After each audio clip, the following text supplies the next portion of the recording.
Buenas y bienvenidos a todos a este capítulo del podcast de La Cueva Literaria. Hoy vamos a hablar un poco sobre algunos cuentos de Isabel Allende presentes en el cuentario de Eva Luna. Para comenzar, hoy estamos presentes con mi compañera Fernanda y con mi compañera Ivania. Así que le voy a pedir a Ivania que nos dé un poquito de contexto y de la biografía de Isabel Allende. Sí, muchas gracias, Luis. Bueno, Isabel Allende es una de las escritoras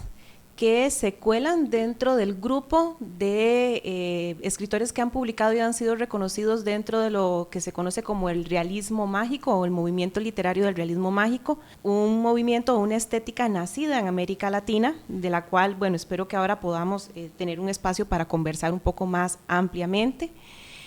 Es muy interesante ver que es una mujer dentro de un grupo de varones que son los que principalmente publican dentro de este contexto de producción literaria y como le digo, se cuela dentro de este grupo de varones a partir de pues una gran cantidad de publicaciones que genera principalmente de la década de los 80 en adelante. Bueno, Isabel Allende, les decía, es una escritora latinoamericana y creo que vale la pena decir que es latinoamericana porque es de muchas partes de América Latina. Nace en Perú en 1942, vive una buena cantidad de su vida en Chile porque además tiene vínculos con la política y con un grupo social de gran importancia en Chile. Es sobrina de Salvador Allende. Y con la caída de su tío, debido a la instauración de la dictadura de Augusto Pinochet, evidentemente tiene que salir exiliada del país, vive en Venezuela, ahí trabaja con la FAO durante una buena cantidad de años, tiene un empleo como periodista y posteriormente viaja a Estados Unidos, donde actualmente reside. Isabel Allende inicia su escritura por un acontecimiento cotidiano. Ella decide escribirle una carta de despedida a su abuelo, que se encuentra desahuciado y agónico, y esa carta se convierte en la novela más renombrada, más famosa de ella hasta el momento, que es La Casa de los Espíritus. Posteriormente, pues tiene, como les decía, una producción bastante rica, principalmente en narrativa, novelas históricas y este libro de cuentos que vamos a abordar el día de hoy, que se llama Cuentos de Eva Luna, que fue publicado en 1990. Hay algunas cuestiones interesantes que le suceden en la vida y bueno, entre ellas está el fallecimiento por un padecimiento que tenía heredado, de herencia genética que tiene su hija llamada Paula, y este acontecimiento traumático también la lleva a publicar un libro con ese nombre, el nombre de Paula, que incluso ha sido llevado al cine. Igual que La Casa de los Espíritus, que también ha sido llevada al cine. Entonces es una escritora muy fructífera, tiene algunas novelas que además se consideran como novelas juveniles, que por ejemplo ha tratado o ha intentado incursionar, digamos, en este mundo o en este contexto. Y bueno, por supuesto todavía se encuentra vigente, como les digo, vive en Estados Unidos y es una persona bastante activa dentro del contexto artístico y cultural. Ok, muchas gracias. Y ahora quisiera pedirle un poquito de, tal vez que nos dé sus comentarios la compañera Fernanda con respecto a lo que vienen a ser los movimientos y demás cosas relacionadas con el contexto literario que vivió la escritora. Bueno, muchas gracias.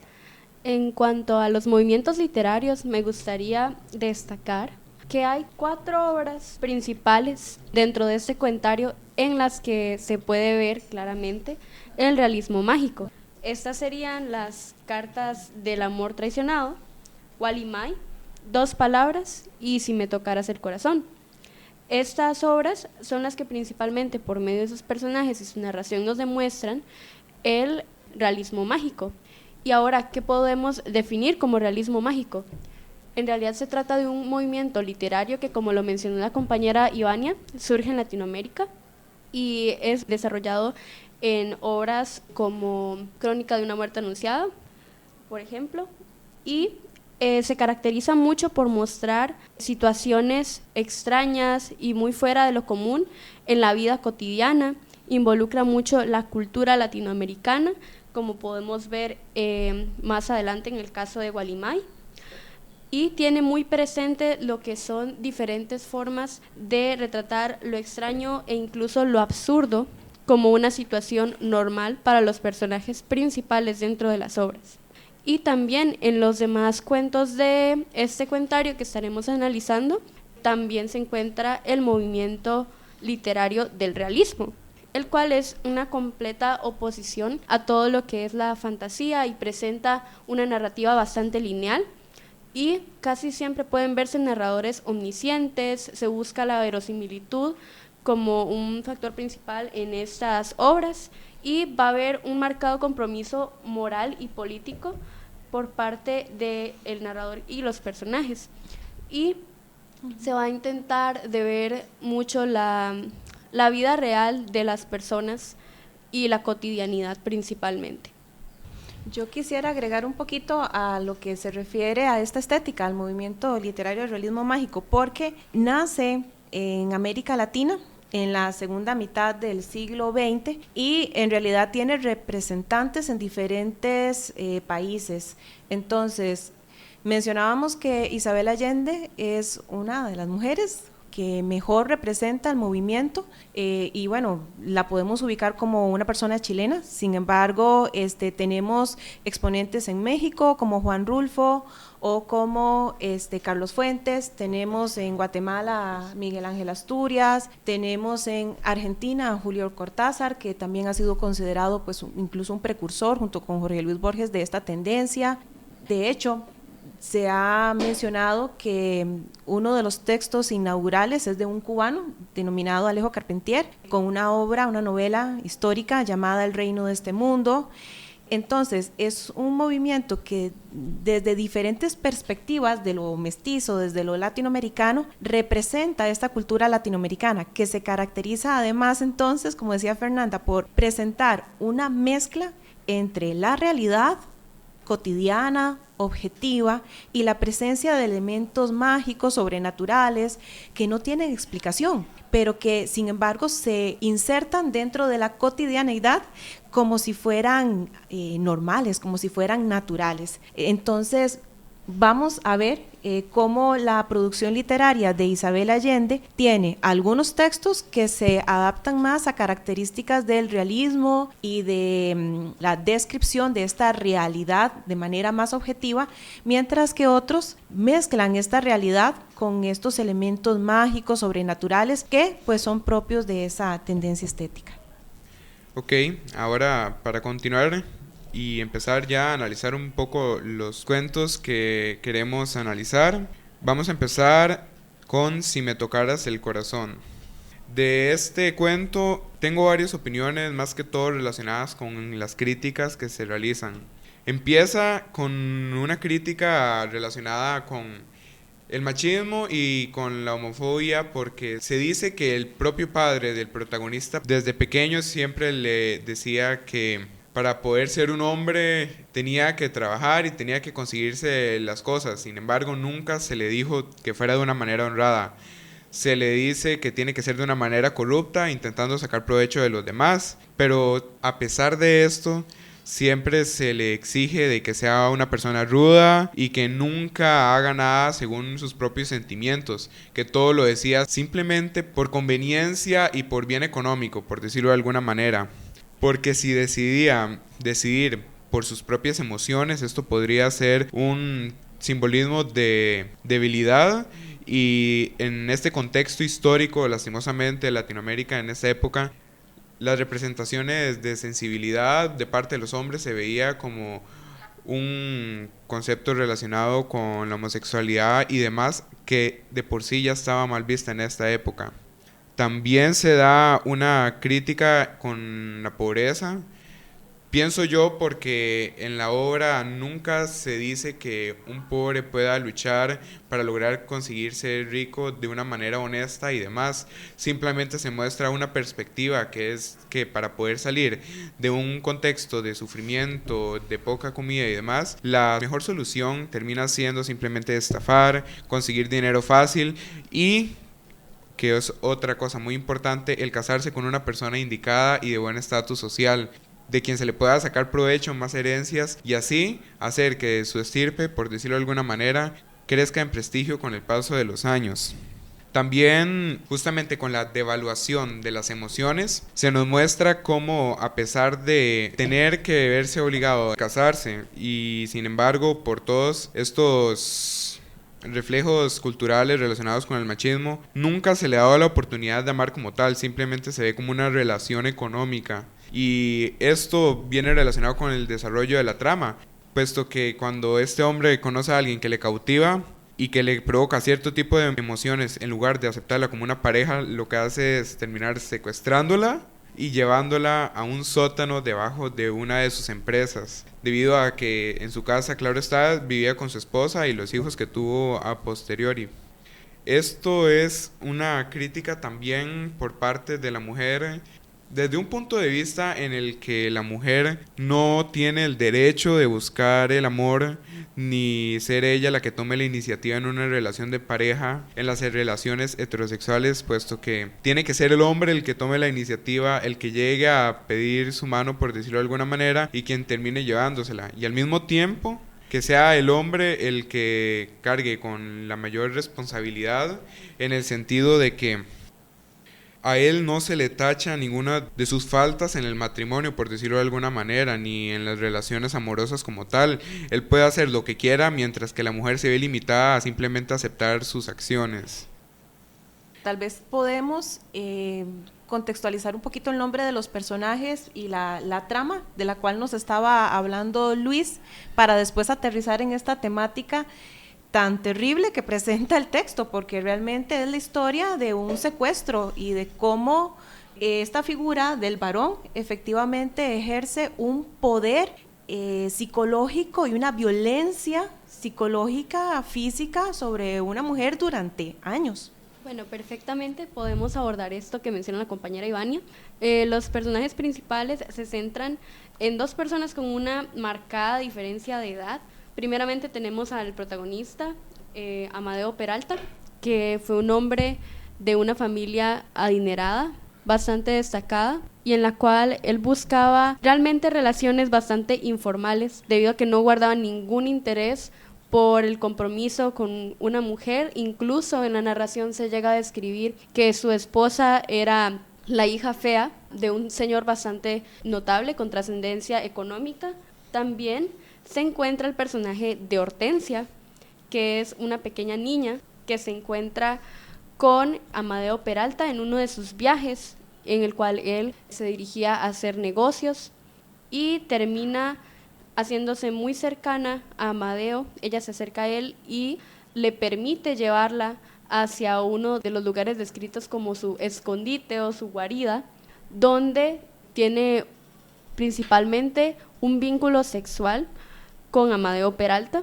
y llega a tomarle un gran cariño. Se le describe como una persona que, a pesar del paso de los años, conserva su mentalidad infantil, se queda como estancada en el tiempo y se mantiene encerrada por 47 años debido a que Amadeo Peralta decidió llevarla con él, pero mantenerla escondida de su esposa, de sus hijos y de todos sus asuntos sociales para no arruinar su reputación. Entonces podríamos principalmente destacar a estos personajes, porque los demás son pequeñas menciones. También está una india, una mujer india, a la cual se hace referencia como una persona que cuida de Hortensia, debido a que Amadeo Peralta, después de un tiempo de estar con esta niña, decide salir de nuevo a ocuparse de sus asuntos, de su vida social y dar respaldo económico a su familia, por lo cual la abandona y decide que otra persona se haga cargo de ella. Le asigna esta tarea de llevar alimento y revisar el lugar en el que se encontraba encerrada Hortensia a una mujer que es descrita como una india, a la cual también detienen, ¿verdad?, por colaborar con la situación en la que se encuentra Hortensia, la cual es realmente deplorable. Yo ahí quiero tal vez destacar un par de aspectos que menciona Fernanda, y es el hecho de que hay una clara diferenciación también, no solo de las edades, sino de los estratos sociales de los personajes, y cómo pues vemos al hombre que además es de buena familia, en la cima del poder y del abuso, en este caso, y abajo las mujeres, incluida la niña que es secuestrada, y la india, que también es manipulada, pues a final de cuentas son mujeres que no tienen voz ni voto, no tienen manera de defenderse, y de alguna manera esta india es también no solamente una victimaria, sino también una víctima. Sí, inclusive en esto podemos notar la propia esposa, porque se describe como fea y nunca se le da una verdadera importancia. Entonces podríamos decir que él simplemente la veía como un objeto necesario para lograr el estatus que él quería tener, económico principalmente. Creo que también podríamos destacar desde un punto de vista de la crítica que está presente en el texto, no solamente estos elementos sociales, sino también el hecho de que desde un punto de vista de la estética, el texto pudiera ser que no tenga tantos rasgos propios del realismo mágico, sí del realismo objetivo, aunque pudiéramos destacar, no sé, ¿verdad?, alguna cuestión, sobre todo en el asunto de cómo darle explicación a un acontecimiento que es un tanto extraordinario, en el entendido de que esta niña estuvo encerrada durante más de 30 años de su vida en este sótano, y en el texto, cuando se le describe y la encuentran ya prácticamente convertida en una anciana, se le ha animalizado. Por supuesto. Entonces, en esa parte, más que todo, la negligencia y el abandono por las personas que vivían en los alrededores, que en ningún momento se percataron de esta situación, a pesar de que en el texto se menciona que había ciertas sospechas, pero nadie se había acercado a la casa hasta que unos niños decidieron ir a inspeccionar el lugar por ese aspecto tenebroso que se le otorgaba. El realismo mágico puede irse viendo también, de cierta manera, en cómo se muestra la narración, y hasta se puede involucrar algún concepto espiritual, como es el concepto de lo masculino y lo femenino, en sentido de que en realidad se da un concepto social de lo racional, de ir orientado siempre a cosas más cercanas a tener los pies en la tierra, a los personajes masculinos, mientras que la mujer se mantiene con una relación más hacia lo creativo, hacia la sumisión, como se muestra también por medio de involucrar instrumentos tradicionales como el salterio que utiliza el personaje de Hortensia, y representa muy bien que ella se mantiene en esa esfera, en ese mundo de su creatividad, de mantener incluso una imagen de ella misma como una persona hermosa y joven a través de los años, lo cual es un estereotipo bastante notable. Y también, cuando hablábamos de lo absurdo en el realismo mágico, también se puede resaltar cuando las personas simplemente no se dieron cuenta que esta niña pasó tanto tiempo ahí, y además de ello, que ella conserva ese aprecio hacia Amadeo Peralta cuando él se encuentra aprisionado,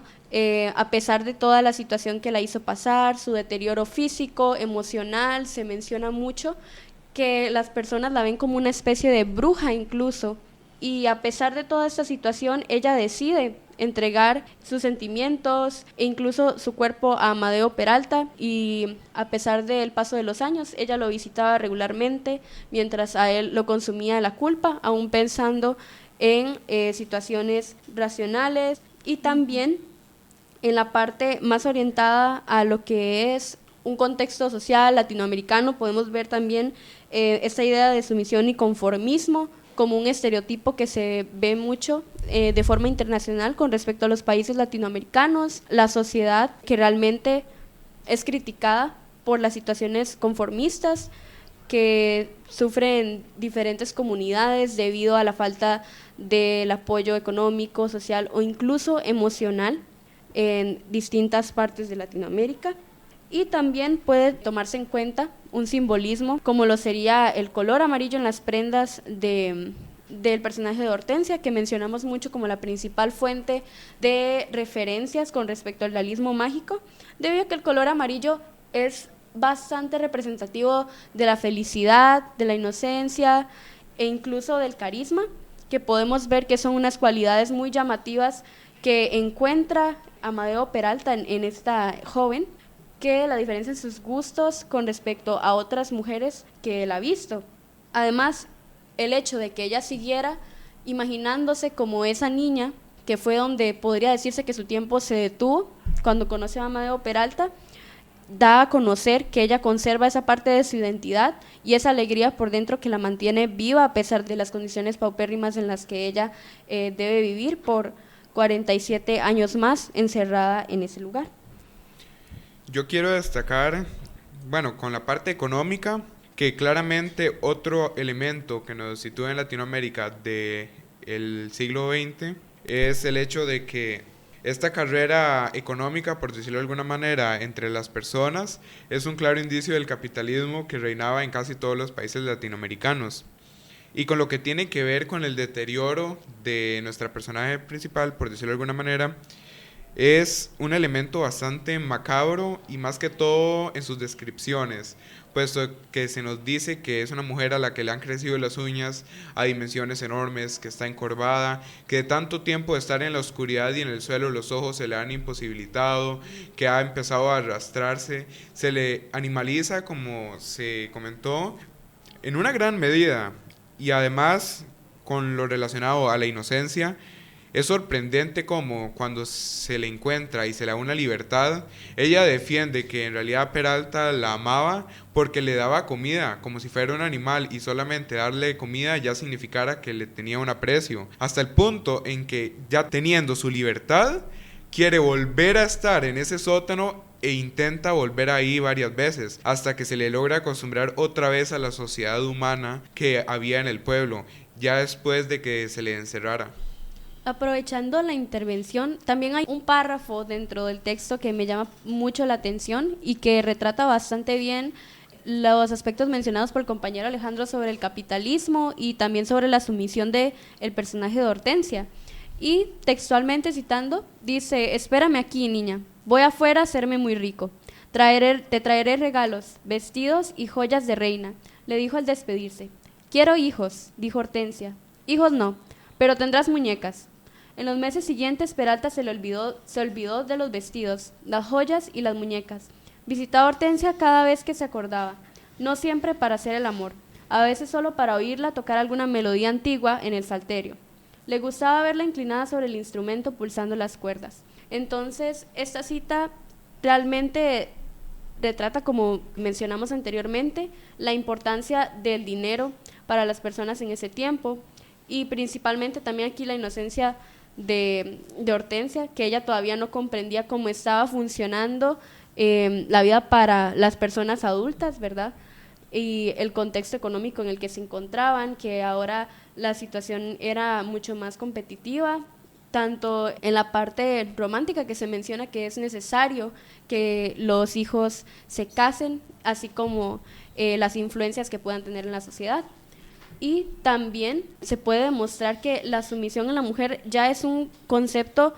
que está predefinido, a pesar de que ella no cuente con una mayoría de edad. Se sabe que ya está consciente de que su rol es tener hijos, o se siente más familiarizada con la posición de madre como su importancia en la sociedad o bien en una relación. Ok,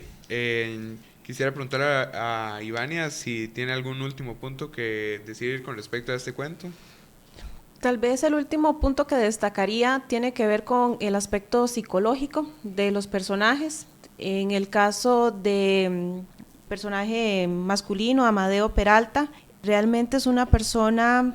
cuya psicología está determinada por ese contexto patriarcal,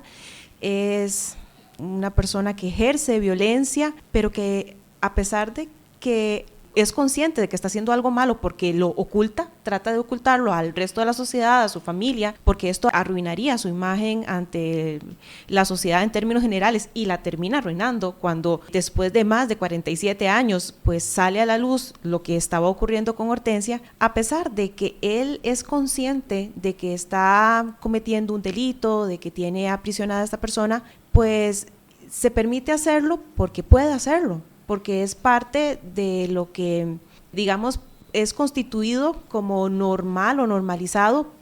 de un varón o de un varón poderoso. Y de alguna manera es, pues, no responder a una responsabilidad que tuvo, que pudo haber resuelto tal vez al principio, en los primeros años, haberle respondido a Hortensia, haberle respondido a su familia, devolverla para que hiciera vida normal. No, él prefirió sacrificarla a ella y sacrificar la vida de ella para ocultar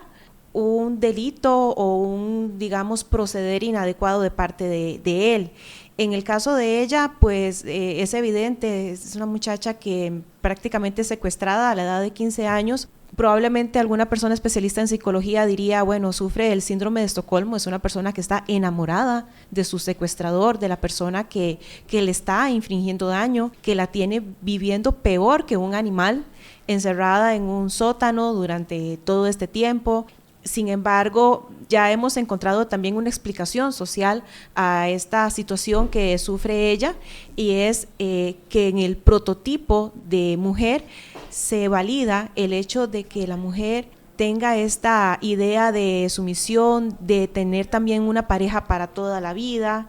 de entregarse por completo a el varón al que le entrega en este caso la virginidad, y eso pues daría un poquito de explicación de por qué, como decía Luis Alejandro, ella no quiere desvincularse, no quiere soltarse de esas cadenas, realmente no quiere ser libre, no quiere ser feliz. Y bueno, evidentemente Isabel Allende aquí hace pues una exposición clara de estos paradigmas, de estos estereotipos sociales que han sido validados tanto para hombres como para mujeres.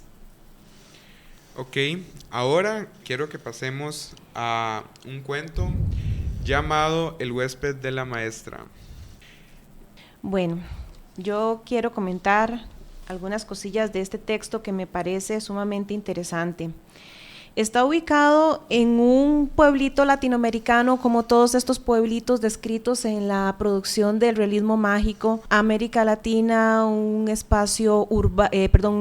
rural, generalmente empobrecido, con situaciones de pobreza, de catástrofes naturales, de subdesarrollo. El personaje protagonista femenino es una maestra denominada Inés.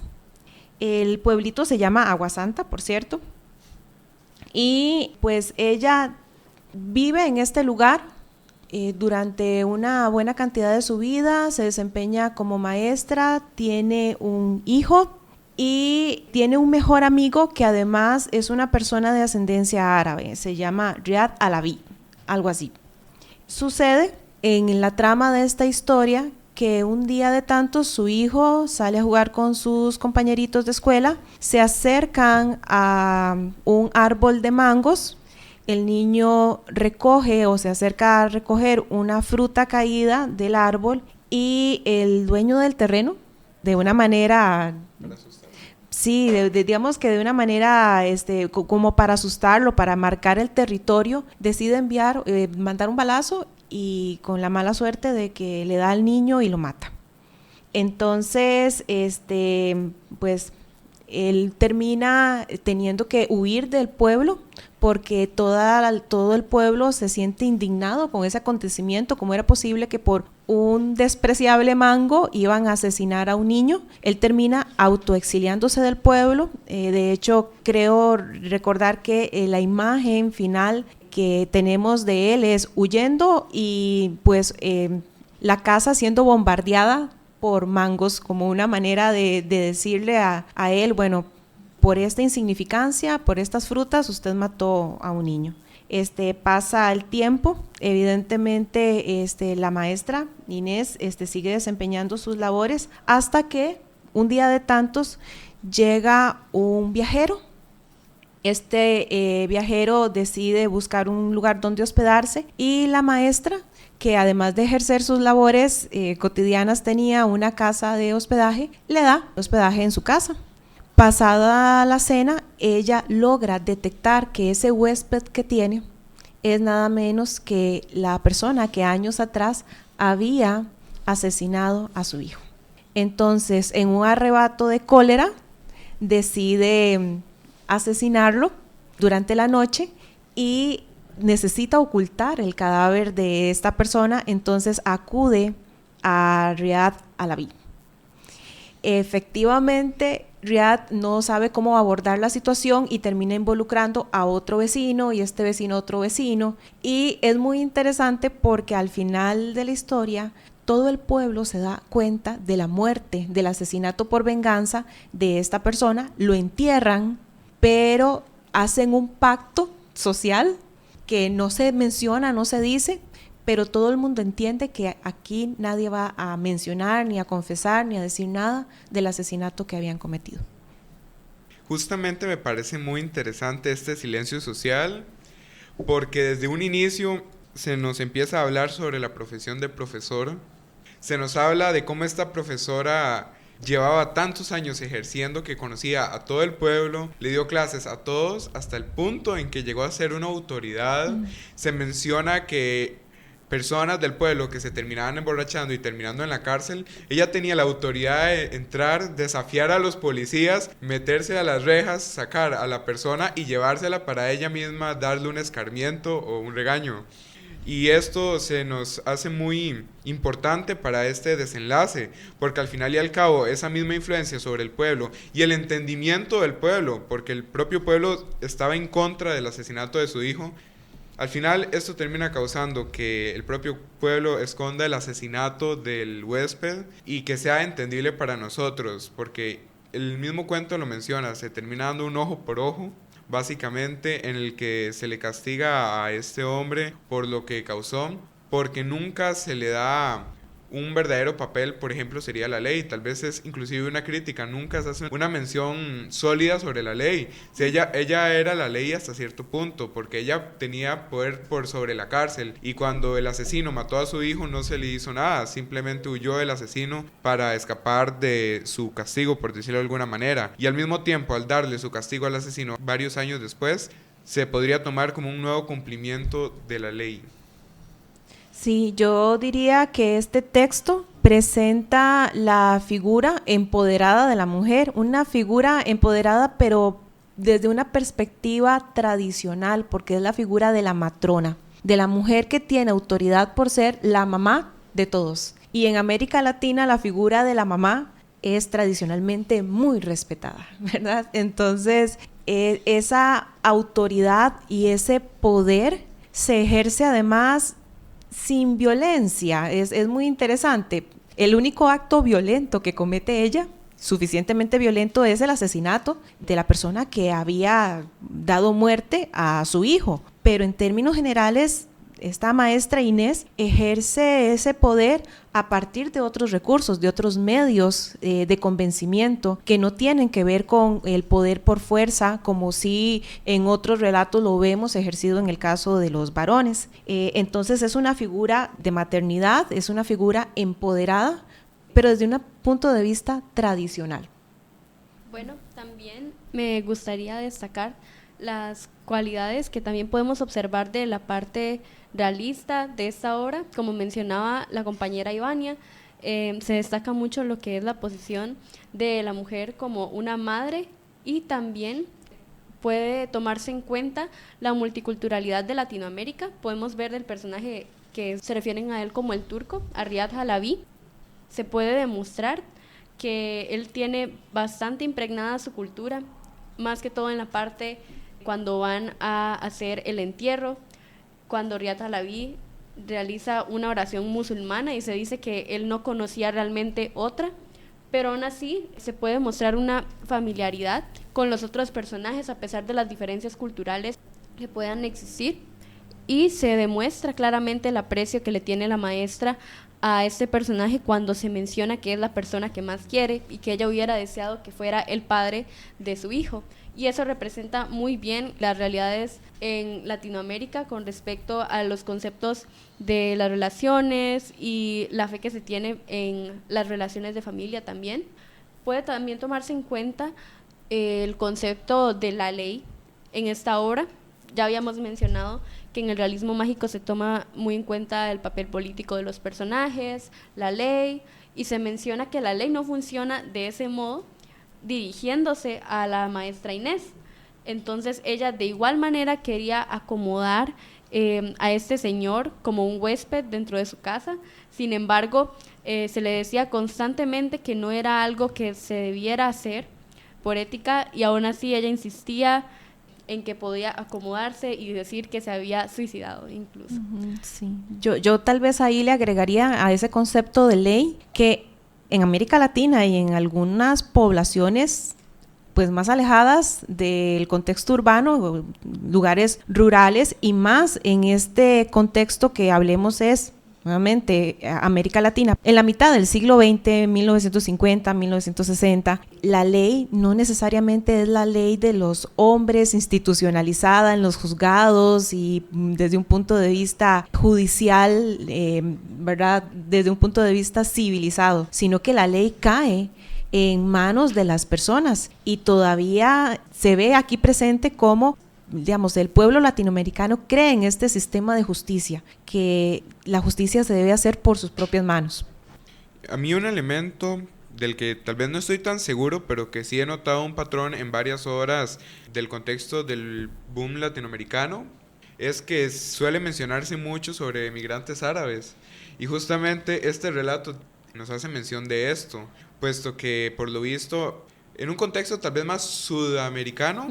se menciona mucho cómo hay personas árabes que se empiezan a mezclar en el propio contexto, llegando a ser un elemento propio de esta época y en este tiempo. Sí, lo es. De hecho, lo vemos en García Márquez y aquí en Isabel Allende también, y es un fenómeno social histórico ocurrido desde la primera mitad del siglo XX. Pero como estos relatos reúnen esos espacios temporales, finales de la primera mitad, principios de la segunda mitad del siglo XX, pues vemos esos procesos históricos de migración de grupos árabes que también pues no tienen una adecuada percepción, y ahí vemos también el fenómeno de la xenofobia presente, porque bien lo decía Fernanda, la maestra era muy amiga de Riad Alaví, hubiera deseado en algún momento pues tenerlo más que como amigo, como un compañero de vida, pero había una barrera social étnica presente, y esto pues también es ley en América Latina, ¿verdad? Es decir, estos no somos nosotros, y de alguna manera esa otredad, ese individuo que no es de nuestra misma cultura, no es tan bien recibido o tiene ciertos estereotipos que pesan sobre él. Incluso, aunque sea de una manera afectiva o bastante coloquial, podemos ver que la maestra Inés le llama turco repetidamente para referirse directamente a él. En los diálogos entre estos personajes se puede ver mucho. Aparte de eso, también se muestran las diferencias culturales. Incluso Alaví, cuando hace una exclamación, se refiere a su deidad, Alá, y eso expresa bastante lo que es su cultura. Y de cierta manera también se pueden ver diferentes coloquialismos en los diálogos de esos personajes. Excelente. Y esa coloquialidad, ese uso del lenguaje es esencial, además, como un recurso de representación de esa identidad latinoamericana. Así que bueno, yo creo que en literatura las cosas no son gratuitas, pues un escritor siempre piensa muy bien qué escribir y cómo escribirlo además. Y esos recursos del lenguaje, el utilizar esas expresiones regionalistas, tienen toda esa intencionalidad, la de ubicar y también la de representar esa esencia de la identidad latinoamericana. Ok, ahora me gustaría que pasáramos a hablar un poco sobre el cuento Gualimay. Gualimay, en resumidas cuentas, nos cuenta el contexto de una población indígena en lo que aparentemente es una selva o una jungla latinoamericana. Tal vez podríamos pensar en el Amazonas o algo por el estilo. Se nos muestra cómo es su cultura, cómo son sus costumbres, cómo viven y cómo ellos perciben a las personas blancas como algo ajeno y que viene a cambiar lo que son. Y en este joven podemos ver cómo vive en un pueblo que está tan apartado que las mujeres empiezan a escasear. Se ve obligado a viajar a otras tribus indígenas que viven dentro de la misma jungla para intentar encontrar una esposa a futuro. Sin embargo, se empiezan a ver invadidos, por decirlo de alguna manera, por las personas blancas, y ellos empiezan a huir dentro de la misma jungla a zonas impenetrables para que así no los encuentren y no quieran cambiar lo que ellos son. Llegan a ver inclusive nuestra cultura, lo que vivimos día a día, como algo extraño, casi mágico, que no pueden creerse porque ellos han vivido siempre así, apartados, aislados, y tarde o temprano terminan teniendo otra vez relación con estas personas. Terminan teniendo batallas y aunque se vuelven a alejar, este joven termina siendo capturado en una invasión aparentemente de otras personas blancas. Y esto lo que nos muestra es que no es simplemente una destrucción de la cultura indígena desde un solo punto, sino que la cultura, podríamos decir, del resto del mundo invade desde todos los puntos este tipo de culturas. Y esto nos lleva a que el personaje termina siendo esclavizado, por decirlo de alguna manera, y trabajando para las personas que estaban invadiendo. Termina conociendo a una mujer de otra tribu, de la que, si mal no me equivoco, provenía su propia madre, lo que hacía que pudiera hablar su lenguaje, y termina hasta cierto punto salvando su espíritu a través de un sacrificio del asesinarla, y se nos muestra cómo incluso en sus costumbres estaba el hecho de que ellos tenían que cargar con la culpa de matar a alguien y tenía que cargar con su espíritu el resto de su vida, por lo que termina huyendo en el bosque para, por decirlo de alguna manera, deshacerse de ese espíritu en paz y no en el lugar en el que había sufrido tanto, para después volver a su tribu. Entonces me gustaría saber la opinión de Ivania con respecto a este cuento. Yo, creo que este cuento es un poquito diferente a los otros que se encuentran en este cuentario, porque los personajes protagonistas, en primer lugar, están ubicados dentro de este grupo étnico que además es muy invisibilizado por nosotros mismos como latinoamericanos. Es decir, cuando nosotros hablamos de identidad latinoamericana o identidad de un país, en este caso, digamos, de Costa Rica, difícilmente conocemos y podemos además exponer y referirnos a los rasgos culturales, a las creencias y a las prácticas que tienen las culturas indígenas. Gualimay es un texto que se ubica dentro de la época de la explotación cauchera en la región sur de América, y en la que los pueblos indígenas de diferentes tribus o culturas indígenas eran capturados como esclavos para trabajar en las explotaciones de cauchería. Como bien lo señala Luis Alejandro, Gualimay como varón es capturado para trabajar como peón, pero esta otra mujer, de la cual pues no tenemos el nombre, nada más sabemos que se le denomina como ella y que pertenece a esta población o a este grupo Ila, de donde viene la mamá de Gualimay. Esta mujer es capturada para ser prostituida por los grupos de peones que trabajaban en esta explotación cauchera. Entonces, evidentemente la crítica social es tremenda, porque vemos cómo, en primer lugar, en pleno siglo XX, pues ya superado desde hacía muchos años el tema de la esclavitud, y después de la Declaración de los Derechos Humanos y todo lo demás, eso no es una realidad evidente, al menos en estas zonas alejadas de América Latina. En la selva amazónica siguen existiendo los esclavos que trabajan para el enriquecimiento de grandes compañías extranjeras, y mujeres que son también sacrificadas para mantener de alguna manera contenta o satisfecha a esta población de trabajadores que pues tienen una explotación de tipo laboral, pero se les recompensa de esta otra manera con la prostitución de estas niñas. La historia es terrible porque de alguna manera Gualimay, cuando se encuentra con esta muchachita, porque lo pasan a hacer una fila para tener relaciones con ella, cuando él se la encuentra a ella amarrada de una pierna a una cama improvisada, la ve tan destruida emocional y espiritualmente que se da cuenta que de la mejor manera en que él puede ayudarla es asesinándola, es arrancándole una vida miserable que en tan pocos años, porque es además una niña, ha podido experimentar. Entonces, pues sí, como dice Luis, es increíble ese tema de cómo él carga con una culpa por asesinarla, pero a la vez está realizando un acto de caridad. Es su deber darle un descanso digno, por decirlo de alguna manera.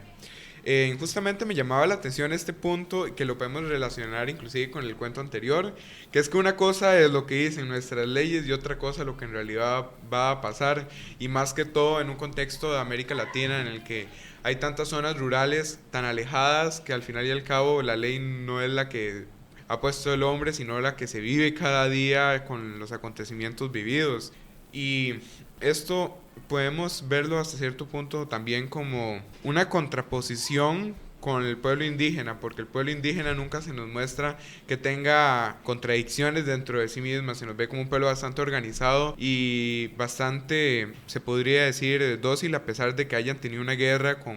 las personas que estaban empezando a invadir la selva, porque se nos muestra que inclusive ellos cargan con la culpa de las personas que matan y les toca cargar con el alma de ellos hasta que no realicen un proceso de liberación, por decirlo de alguna manera. Se nos puede enseñar cómo ellos inclusive podrían llegar a tener más valores de los que podemos tener muchas personas externas a este mundo. Bueno, también agregando a esto, podemos destacar la espiritualidad como uno de los factores más importantes dentro de esta obra. Se destaca mucho y también llama mucho la atención que para estas personas blancas, o como se han retratado, no es tan importante la parte espiritual, sino los beneficios económicos que puedan obtener de sus relaciones con otras personas. Que sus relaciones y sus convivencias no se basan en entender el comportamiento de los demás, sino en ver qué pueden obtener de ellos de una forma, podría decirse que más material. Y refleja mucho el contexto latinoamericano también, como mencionaba la compañera Ivania, con el caso de los indígenas que son desplazados de sus tierras y además de ello explotados. En este caso podemos ver que los extranjeros comienzan a explotar a los diferentes indígenas que se encontraban en estas diferentes tribus de la región, y recalcando esa parte de que sus valores no se encontraban tan orientados a la parte espiritual, ignoraban realmente la significancia de estas cosas para los indígenas, e incluso, si no me equivoco, les daban alcohol cuando hacían esa fila para tener relaciones sexuales con esta niña que tenían atada, y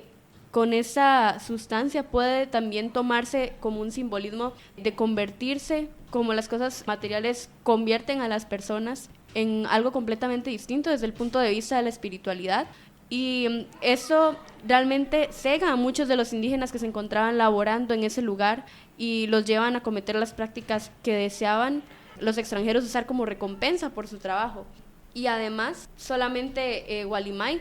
conserva esa lucidez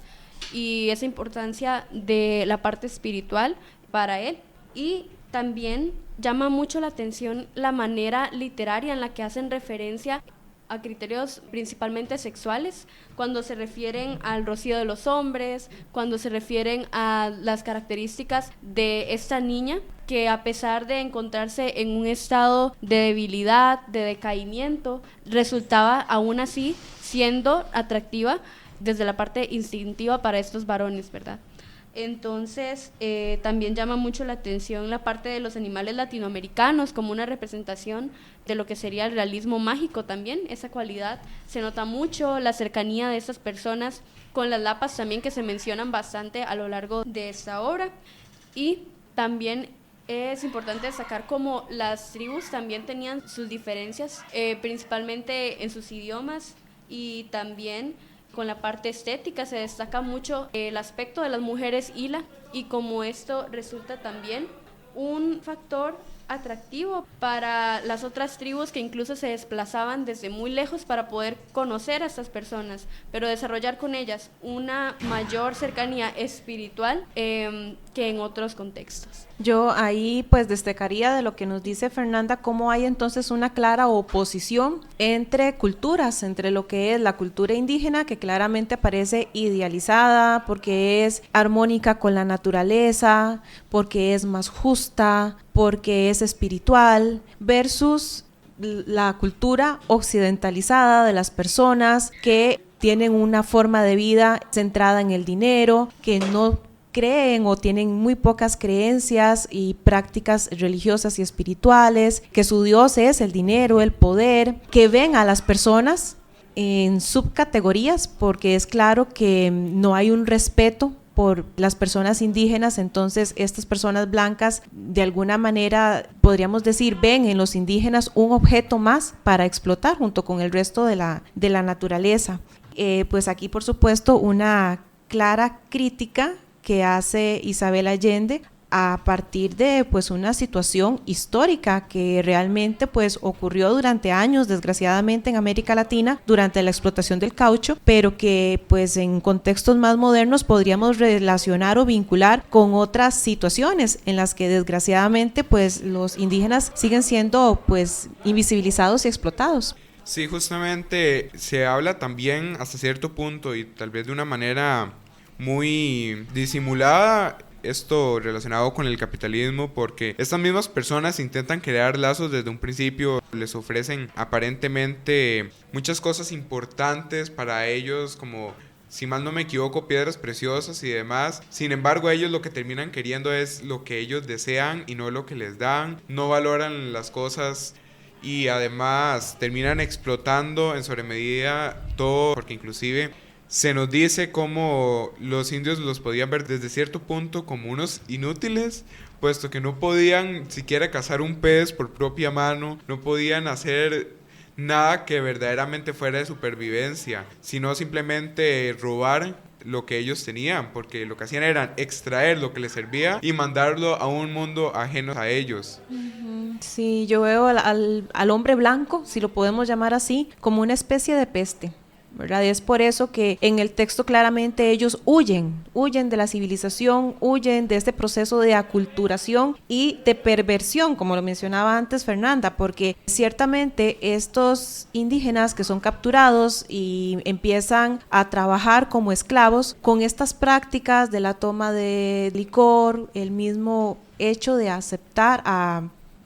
violar a estas niñas que estaban atrapadas ahí para el placer sexual de los varones, de alguna manera pues vemos una occidentalización, ¿verdad? O un blanqueamiento, por llamarlo de alguna manera, de estos indígenas que adquieren estas prácticas, entonces se alejan de la cultura y se alejan de las creencias y sufren un desarraigo terrible de este mundo ideal. Pues sí, y como mencionaba la compañera Ivania, con la situación actual de la esclavitud, realmente no se toma muy en cuenta o se obvia la situación que llevan los trabajadores, poniendo un ejemplo concreto, principalmente en la industria textil y de la moda. Actualmente se ve mucho lo que es el desarrollo de grandes empresas, pero no se toma en cuenta que detrás de todo eso, principalmente en países como Indonesia, se explota minorías sociales y se explota personas de estratos sociales muy bajos para que diferentes prendas alrededor del mundo puedan llegar a diferentes países y tener un impacto económico lo suficientemente sustentable para seguir tendencias incluso. Entonces, considero que el cuento de Gualimay realmente toca demasiados aspectos que generalmente son invisibilizados en Latinoamérica y también devuelve la conciencia con respecto a las situaciones de explotación y realmente qué tanta relevancia le damos a realmente desarrollar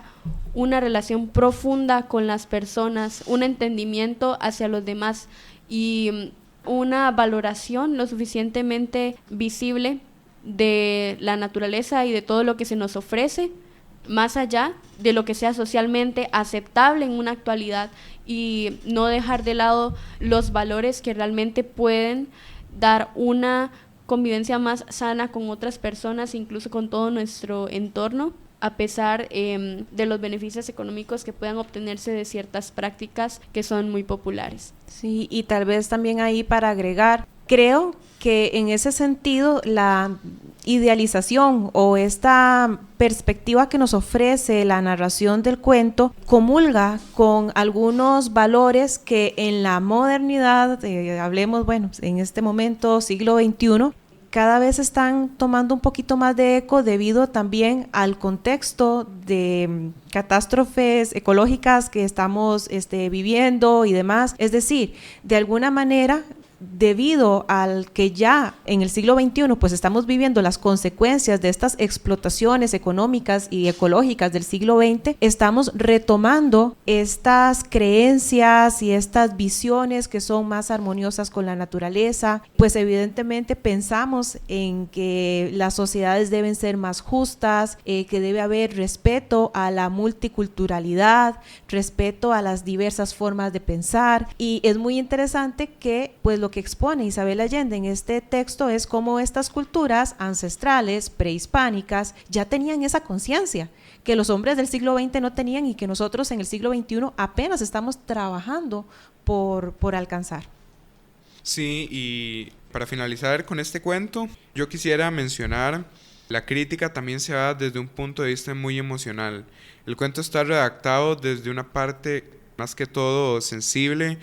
No se nos muestra el porqué por medio de un sermón, sino que se nos muestra el estilo de vida y las emociones de cada personaje y cómo cada cosa que va pasando a lo largo de la trama les va afectando, y eso nos sumerge dentro de esta historia y intensifica un poco el mensaje que nos transmite, tanto con el peso de nuestras acciones, con la parte natural, con la culturalización obligada de ciertas personas y demás. Ahora quisiera que comentáramos un poco con respecto a dos palabras, así que me gustaría saber un comentario de Fernanda. Con respecto al cuento de dos palabras, realmente, bueno, podríamos poner en contexto un poco de lo que se trata este cuento. Se trata de la historia de una mujer llamada Alice Crepusculario. Ella debe desprenderse de su hogar, de la situación en la que vivía y enfrentarse al mundo, a la ciudad, aprender a convivir con las personas que se encuentran muy alejadas de lo que realmente era su estilo de vida anterior, y principalmente encontrar ese interés que ella tenía por todo lo que fuera escrito, por la expresión y como una forma de realmente documentar todo ese mundo que se encontraba dentro de ella, ¿verdad? Y al llegar a una ciudad se encuentra con un hombre y ella le pregunta, por medio de su curiosidad, acerca de una hoja de periódico, que de qué se trataba eso que ella sostenía en su mano. Entonces el hombre le indica que se trata de un artículo de deportes del periódico, si no me equivoco, y a partir de ahí ella se comienza a interesar por la escritura e incluso le pide a un eclesiástico que le ayude a desarrollar sus habilidades de lectura, de escritura, y así ella se va formando y encontrando una manera de expresarse, de relacionarse con otras personas por medio de estas palabras y de la belleza que estas tienen para todas las personas. Siendo así que incluso ella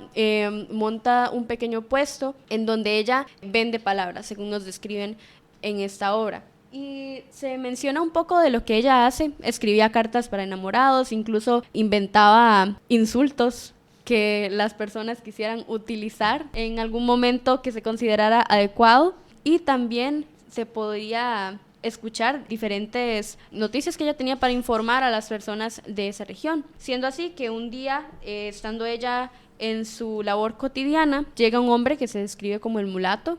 y tiene una interesante apariencia intimidante, que es de la forma en la que lo describen, y le dice a la protagonista que debe marcharse con él, que la venía a buscar específicamente. Se la llevan a la fuerza hacia un lugar que se encontraba más aislado, y era donde se encontraba el coronel, que era un hombre al que todo el mundo le temía, debido a que se marchaba apropiándose de todo lo que era suyo, como se menciona varias veces en esta obra. Y además, él mantiene una apariencia bastante distante, se muestra como un personaje misterioso inicialmente, Pero más adelante también se sabe que desea desprenderse de esta idea que tienen las personas de él, a pesar de que ha intentado de adueñarse de distintos objetos a lo largo de su vida y de distintos territorios. Entonces, realmente la misión que tenía la protagonista en este caso era escribir un discurso político para el personaje del coronel, para que de esta manera pudiera relacionarse de manera más cercana y tranquila a las personas y desaparecer esa imagen que tenía anteriormente y poder estar él más tranquilo. De esta manera, la protagonista accede a esta petición y comienza a escribirle un discurso político. Cuando se le hace entregar este discurso a el coronel, él comienza a leerlo en voz alta y todos los demás personajes demuestran mucha aprobación con respecto a esto, incluso se les describe como sorprendidos, y eso demuestra la capacidad imaginativa y la gran fluidez en las palabras que ha conseguido Belice en este tiempo. Por lo tanto, también se resaltan diferentes momentos que también hacen énfasis en el interés que tienen el personaje del coronel y el mulato en Belice, aparte de sus habilidades, porque estaban principalmente enfocados en una cierta atracción física que sentían hacia ella, pero que al mismo tiempo era obstaculizada por cierto miedo. Más adelante, ya la protagonista, después de entregar este discurso, le ofrece 2 palabras que ella dice que son secretas y de uso exclusivo, que le regala a sus clientes al coronel. Y el coronel, a pesar de que realmente no estaba interesado por la oferta, las aceptó. Ella se las dice, y cuando ya es dejada en libertad, el coronel se mantiene pensando constantemente en estas palabras y consecuentemente también en la protagonista, por lo cual el mulato comienza a preocuparse y empieza a considerar incluso una especie de hechizo, una falta de hombría por parte del coronel, ya que era descrito como una persona de mucha autoridad, y este deja de sentir esa atracción que inicialmente tenía por esta protagonista y decide ir a buscarla debido a que parecía que se encontraba en un estado fantástico el coronel, y cuando regresa a buscarla y se la lleva de vuelta con el coronel, se dan cuenta de que realmente él se encuentra muy tranquilo con su convivencia con este personaje. Entonces podemos ver un final realmente abierto y podemos comentar ciertas cosas que nos llaman la atención acerca de esta obra. Me gustaría saber si Ivania tiene algún comentario al respecto. Sí, muchas gracias, Fernanda. En 2 palabras vemos el poder precisamente que tiene la palabra y el lenguaje en la construcción identitaria de las personas y en la manera en cómo se puede movilizar a la sociedad, cómo se puede manipular, manejar a la sociedad gracias al buen uso de las palabras o del lenguaje. Evidentemente, Belisa Crepusculario es una mujer habilidosa, que como bien lo describía Fernanda, pertenece a un contexto social muy latinoamericano, muy propio del realismo mágico, como hemos mencionado, de pobreza, miseria, lo que se esperaba para una niña nacida en este contexto de miseria total en la cual nace Belisa, es pues tener la suerte de casarse y ser mantenida por su marido, o es emplearse como sirvienta, o desgraciadamente tal vez dedicarse incluso a la prostitución, pero no hay muchas salidas sociales, laborales u oportunidades de superación para la mujer. En el caso de Belisa, ella logra alcanzar la sobrevivencia y cierto estatus económico y cierto estatus social, porque es reconocida socialmente gracias al uso de la palabra, gracias al uso del lenguaje. Y esto pues también llama la atención, porque tradicionalmente el hablar o el tener el poder de la palabra, de la lectura, de la escritura, del discurso, no es un asunto asociado con las mujeres, sino más bien con los varones. Vemos entonces cómo Belisa, con esta habilidad en el uso del lenguaje, puede colaborar con una persona que tiene una intención política, este coronel, gracias a los consejos o a la asesoría que ella le brinda, es que este coronel alcanza el éxito desde el punto de vista político y social, pero también es la estrategia o la herramienta, este uso del lenguaje se convierte en la estrategia que ella tiene de alguna manera para embelezar, para enamorar al coronel y para subyugarlo, para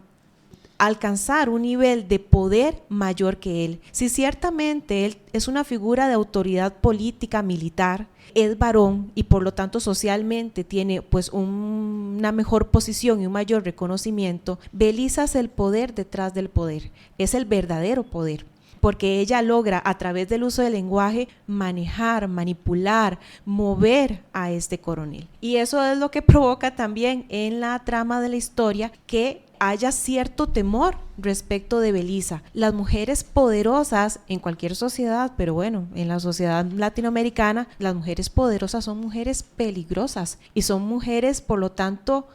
juzgadas mal o vistas, ahora vamos a recurrir a los recursos del realismo mágico y de la cultura latinoamericana, vistas como poderosas porque tienen un don que es sobrenatural y que probablemente es incluso dado por el demonio. Las mujeres poderosas son brujas en la mayoría de los casos y es un insulto y es a la vez pues una manera de condenar y de generar temor a una mujer que tiene poder, que tiene posición social o posición política. Ok, sobre este cuento yo quisiera comentar, como se mencionó antes cuando Fernanda nos dio su opinión, el hecho de que yo siento que se da también un doble mensaje con respecto a la literatura. Claro. Se nos da una mención de lo increíble que es la literatura, porque la personaje a través del periódico, que también es un pequeño símbolo que se repite mucho en todas las obras, el periodismo como tal, se da cuenta del valor que tienen las palabras y del poder que tienen. Y esto también se puede ver desde un punto de vista político, porque el que quiere ser presidente llega a buscar un discurso escrito por ella. Lo que normalmente se espera de un presidente es que sus actos sean beneficiosos para el pueblo y que logre mantener una cierta paz, pero esta persona se da cuenta de que es más importante un buen discurso y unas buenas palabras que los actos que pudiera cometer en a futuro o prometer en su estado político. Y entonces aquí podemos encontrar otro discurso diferente con respecto a las palabras. Se nos muestra cómo también esta maravillosidad de las palabras puede ser usada como algo corrupto o perverso, puesto que se le da la vuelta, por decirlo de alguna manera, y en lugar de ser utilizados para el bien, para el conocimiento o para el manejo de emociones, se nos muestra cómo pueden ser utilizados por y para la manipulación de masas y de pensamientos de otras personas, puesto que podemos ver cómo estas dos palabras que se les dan al coronel terminan persiguiéndolo por mucho tiempo y hostigándolo en su mente. Sí. Además, pues podríamos decir que como parte de la representación de esta cultura latinoamericana, pues Isabel Allende siempre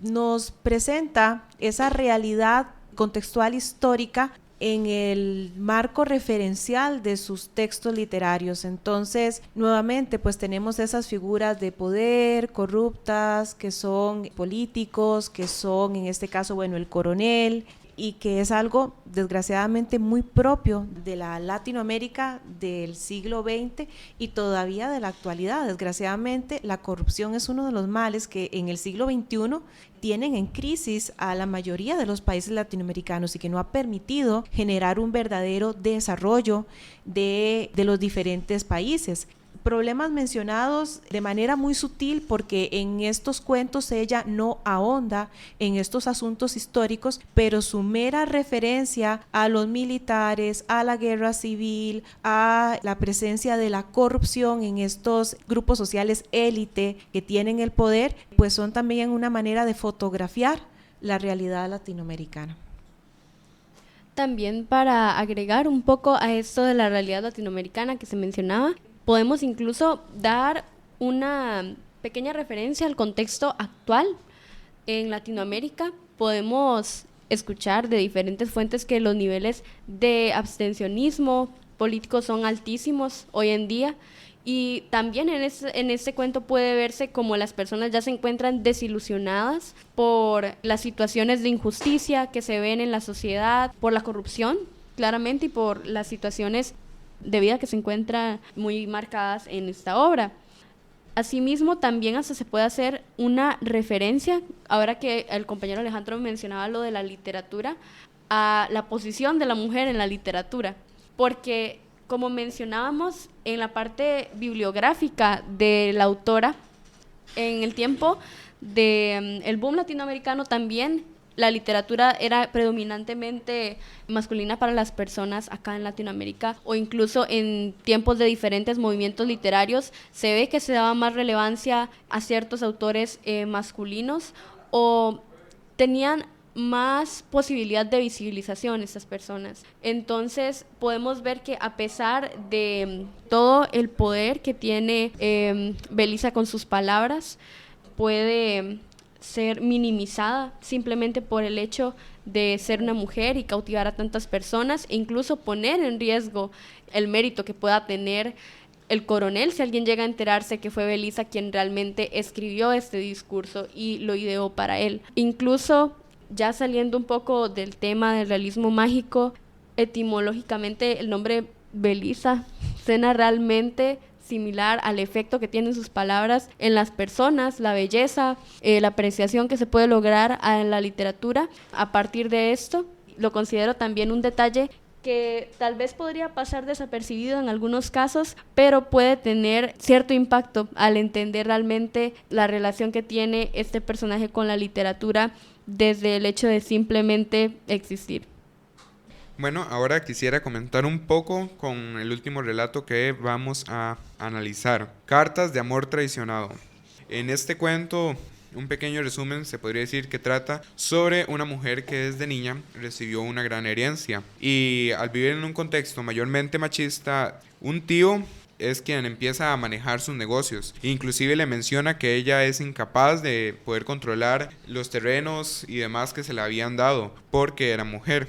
Por ende, mientras iba creciendo, le iba diciendo que cuando llegara a su mayoría de edad iba a tener que buscar un marido o un hombre que pudiera manejar estas tierras. Por ello, le presenta a un hombre llamado Luis, el cual empieza a hablar por medio de cartas con ella, empieza a enamorarla. Aquí podemos ver una idea muy importante, porque ella, cuando empieza a enamorarse, cuando empieza a leer sus cartas, menciona que una persona de tan buenos sentimientos, tan noble, tan inteligente,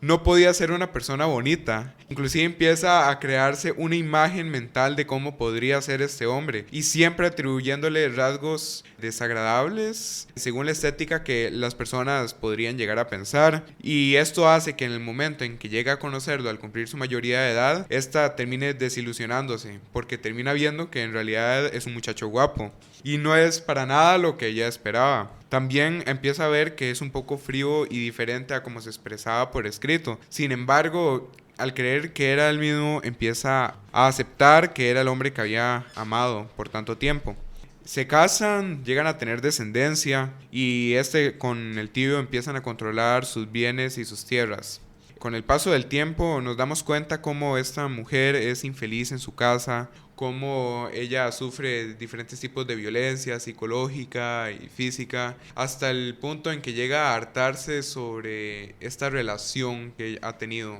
Lo que nos lleva a un desenlace muy sorprendente, que es que a través de los apuntes de su hijo en sus estudios, se entera de que el verdadero escritor de las cartas de amor que recibió por tanto tiempo había sido el profesor de su hijo, que había sido amigo de su actual esposo por mucho tiempo y era quien le había escrito las cartas, mostrándonos que al final quien verdaderamente había sido su amor por tanto tiempo había sido dicho profesor. Entonces quisiera saber la opinión de Ivania. Sí, gracias Luis. Yo tal vez destaco, voy a aprovechar una cita textual, un fragmento de este cuento. Los cuentos tienen la característica de que pues son breves, pero que el desenlace generalmente posee una revelación en torno del desarrollo de la trama, y eso nos pues deja un impacto, ¿verdad?, en el lector. Y efectivamente, hacia el cierre de este cuento, dice, ella abrió la caja y sacó las cartas de amor que había guardado todo ese tiempo. Por un largo instante, él paseó la vista sobre aquel cerro de sobres. Usted me debe 11 años de mi vida, dijo Analía. ¿Cómo supo que yo las escribí?, balbuceó él cuando logró sacar la voz que se le había atascado en alguna parte. El mismo día de mi matrimonio descubrí que mi marido no podía haberlas escrito, y cuando mi hijo trajo a casa sus primeras notas reconocí la caligrafía, y ahora que lo estoy mirando no me cabe ni la menor duda, porque yo a usted lo he visto en sueños desde que tengo 16 años. ¿Por qué lo hizo? Y bueno, al cierre de este texto él prácticamente le pide disculpas, le pide perdón a Analía por esta cobardía que lo ha mantenido al margen de una relación durante tanto tiempo, y él le pregunta, ¿puede perdonarme? Y ella le responde, de usted depende. Dijo Analía pasándole las muletas. El maestro se colocó la chaqueta y se levantó. Los dos salieron al bullicio del patio, donde todavía no se había puesto el sol. Y destaco esta última frase porque, bueno, nuevamente en literatura nada es casual, y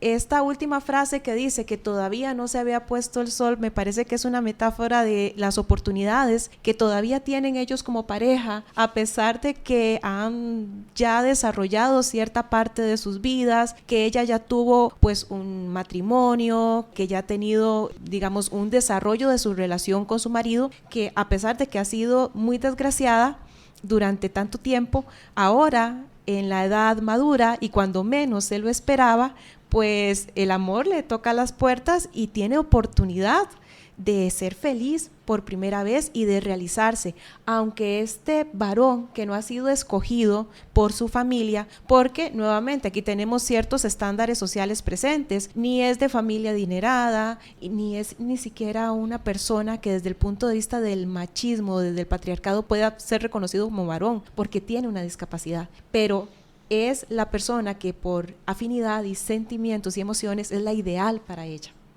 Yo quisiera destacar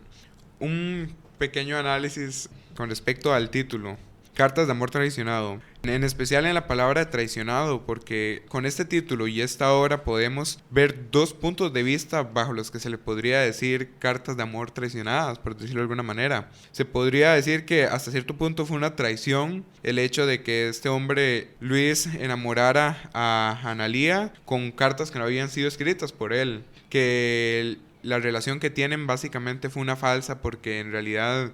nunca había tenido un interés sentimental en ella, sino simplemente uno económico, sustentado por el pensamiento moral de que tanto el hombre como la mujer tenían que terminar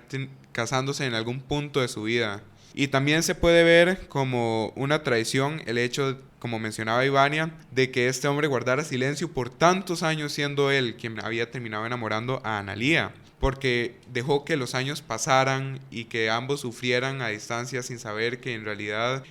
habían estado 100% separados y nunca se habían conocido como verdaderamente eran. Y de igual manera quisiera hablar sobre cómo termina siendo más importante el matrimonio que muchos otros puntos morales, porque se menciona como a ninguno de los dos les importa si están siendo infiel con otra persona o si son buenos padres o por el estilo, porque también se refleja que el hijo sufre. Lo único que les importa es cumplir con un deber moral, que es el de casarse. El resto terminan siendo inexistentes para ellos, lo cual también nos deja ver cómo nosotros decidimos qué valores o qué cosas de nuestra vida son importantes o no, y así poder manejar un poco nuestra propia moral y nuestra propia culpabilidad, qué cosas nos pueden afectar a nosotros y qué cosas no, que son dichas por la sociedad y en cuáles tenemos decisión. Ok, para ir cerrando con mi comentario, quería también agregar, más que todo la parte más realista con lo que es el estatus social, es el hecho de que los padres realmente estaban interesados en el progreso económico de su hija, principalmente porque se trataba de una hija única y se sabe que en muchos casos los hijos claramente son protegidos por sus padres, pero hay en especial en varios casos una sobreprotección en cuanto a los hijos únicos, y ese interés por su progreso y por mantenerlos con la mayor complacencia posible, más aún cuando existe una estabilidad económica para que lo permita. Y también puede destacarse principalmente lo que se mencionaba del estereotipo que tenía Analía con respecto a cómo pueden expresarse las personas y la relación con su apariencia física, porque puede tomarse en cuenta el hecho de que ella pensaba que una persona de una expresión poética, de buenos sentimientos, no podía ser una persona con un atractivo físico según ciertos estándares, principalmente los que fueran propios de la época o más subjetivamente de ella. Pero esto claramente podía implicar ciertos elementos que involucraran alguna estética debido al estatus económico en el que ella se encontraba. Por lo tanto, esto me resulta bastante curioso debido a que ella llega a la conclusión de que era bastante extraño que una persona físicamente atractiva pudiera escribir a puño y letra sus sentimientos de una manera creativa y además que generara un sentimiento profundo. Ok, bueno, me gustaría dar mi último punto de vista con respecto a estos cuentos. En ellos podemos ver varios patrones, muchos relacionados con el realismo mágico, con la descripción de un contexto latinoamericano, con críticas sociales al capitalismo, a nuestro pensamiento, a los valores morales que podemos tener las personas, y también una crítica con nuestros sentimientos sobre lo que consideramos correcto o incorrecto y cómo a veces no pensamos en ciertas cuestiones que nos rodean. Y esto lo podemos ver desde tantos puntos de vista. Podemos ver cómo para nosotros podría ser algo normal un cariño tan excesivo por una profesora, en el caso del huésped de la maestra. Y esto se ve, se podría decir que como una justicia el acto que realiza. Sin embargo, también se podría ver como un acto de corrupción, puesto que la ley se ve manipulada por una persona del pueblo. O actualmente incluso como un problema legal para una profesora al mantener una relación de tanta cercanía con personas en el caso de su profesión. De igual manera podemos ver también una crítica de la esclavización tanto en Gualimay con los indígenas, como podemos ver también en Si me tocaras el corazón, al terminar siendo una esclava, esta mujer que termina siendo encerrada en este sótano, cómo terminan siendo utilizadas para beneficios de otros. Y esto también relacionado con la crítica capitalista que se mencionó, también se nos muestra cómo nosotros podemos terminar siendo unos aprovechados, se podría decir, con respecto a la moral. Tomamos lo que nos interesa y lo que no nos interesa lo mandamos al carajo. Uh-huh. Y esto básicamente nos terminaría dando un gran valor también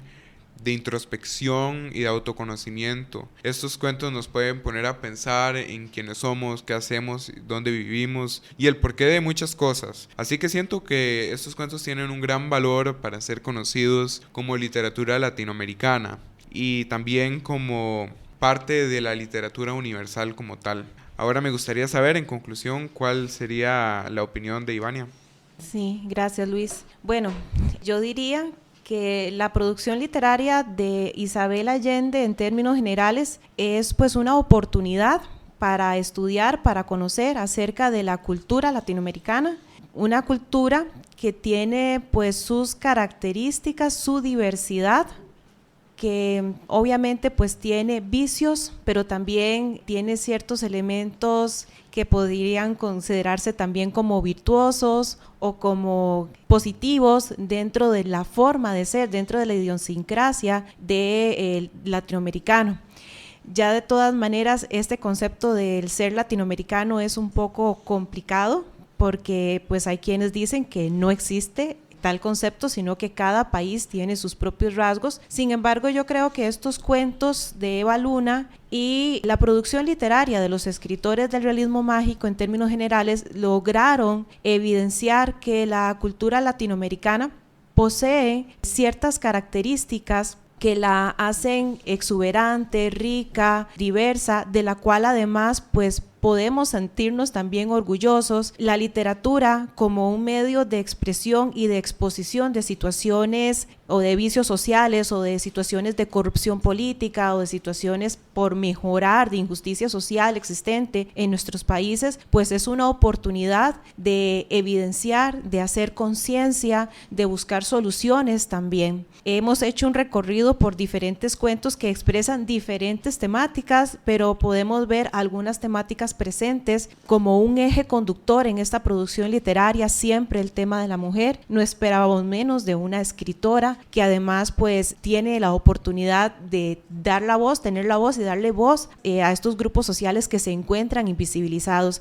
las mujeres, los indígenas, los campesinos, las personas de los grupos sociales menos privilegiados. Además de, pues, como les digo, exponer de situaciones sociales que son un reto para las nuevas generaciones, un reto por mejorar, por crecer para las personas que pues alcanzamos el siglo XXI y más para las generaciones nuevas, como en el caso de ustedes, que tienen todavía por delante la tarea de echarse al hombro la sociedad que les vamos a heredar y que tienen todavía muchos de estos sesgos, vestigios de estos vicios sociales que hay que resolver. Entonces, bueno, la literatura se convierte también en esta herramienta de visibilización, a la vez de que, por supuesto, leer estos textos es un proceso de disfrute, de goce estético, como debe ser la lectura de un texto literario en términos generales.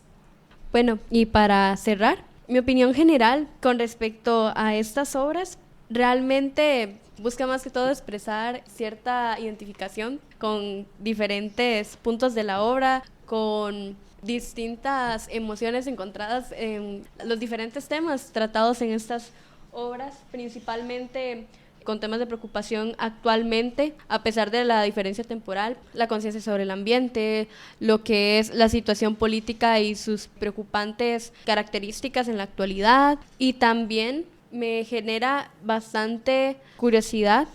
conocer un poco más sobre estas obras, debido a las diferentes características que he observado, que no necesitan una excesiva ornamentación para poder demostrar la belleza por medio de la literatura, como lo relacionábamos con el cuento de 2 palabras. Asimismo, podemos ver también lo que es la trascendencia femenina en la literatura y como no solo se va a inclinar por el lado de la fantasía y el romance siempre, sino que va a visibilizar problemas sociales también, y esa es una parte que puede aportar mucho a lo que es la literatura y el concepto de ser latinoamericano también, que aún se va a seguir definiendo y que va a continuar con su gran diversidad conforme pasa el tiempo. Y bueno, con esto podemos concluir este podcast. Muchas gracias por escucharnos.